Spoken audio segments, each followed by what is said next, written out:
ஆண்டவர்ட்ட வாங்க. ஆண்டவர்ட்ட உங்களோட தவறை நீங்கள் ஒத்துக்கொள்ளுங்க. இயேசு அற்புதமாக உங்களுக்கு விடுதலை கொடுப்பார். அது மாத்திரமல்ல, உங்கள் குடும்பத்தில் யார் பாதிக்கப்பட்டாலும் அவர்களுக்கும் அற்புதம் செய்வார்.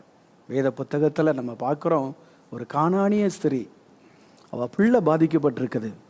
ஆண்டவர்கிட்ட வருகிறாள். ஆண்டவரே, என் பிள்ளைக்கு இறங்கணுமே. ஆண்டவருக்கு தெரிஞ்சிட்டு இவா செய்த பாவம்தான் பிள்ளையை பாதிச்சிருக்கிறது. ஆண்டவர் அதற்கு சுட்டி காண்பிக்கிறார்.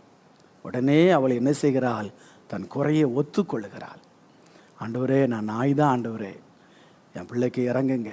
அவள் ஒத்துக்கொண்ட அடுத்த வினாடி, நீ போகலாம், அவன் மகள் பிழைத்திருக்கிறாள். அந்த வினாடியே அந்த மகளுக்கு விடுதலை. இதுதான் ரகசியங்க. கர்த்தர்கிட்ட அற்புதம் பெறுவது கஷ்டமான காரியமே கிடையாது. நம்ம தவறை ஒத்துக்கொண்டு, ஆண்டவரே மன்னிங்க, இறங்குங்க, அற்புதம் செய்யுங்க, ஒரே வார்த்தை கேளுங்க. உண்மையான இருதயத்தோடு கேட்கும் பொழுது